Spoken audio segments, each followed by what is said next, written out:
नमस्कार, मी पंजाब डेक हवामान अभ्यासक मुक्काम पोस्ट बुगळी धामणगाव तालुका शिरूर जिल्हा परभणी।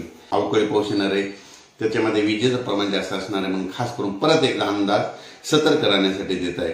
तसेपर्यंत राज्यात पुन्हा अवकाळी पाऊस बरसणार आहे आणि ठिकठिकाणी मोठा पाऊस पडणार आहे। सगळ्यात जास्त पश्चिम महाराष्ट्रात पडणार आहे।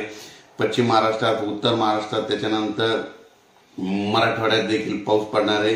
पूर्व विदर्भ आणि पश्चिम विदर्भात थोडाफार कमी पडणार आहे, पण ह्या तीन विभागामध्ये जास्त पाऊस पडणार आहे म्हणून खास करून आनंदाची बातमी। कडकडासह पाऊस पडणार आहे, वारं राहणार आहे, विजा राहणार आहे, पाऊस पडणार आहे म्हणून हा अंदाज लक्षात घ्यायचा। परत राज्यातील सर्व शेतकऱ्याला जिल्ह्यावाईज सांगू इच्छितो, म्हणजे जास्त पाऊस कोणत्या कोणत्या भागात पडणार आहे।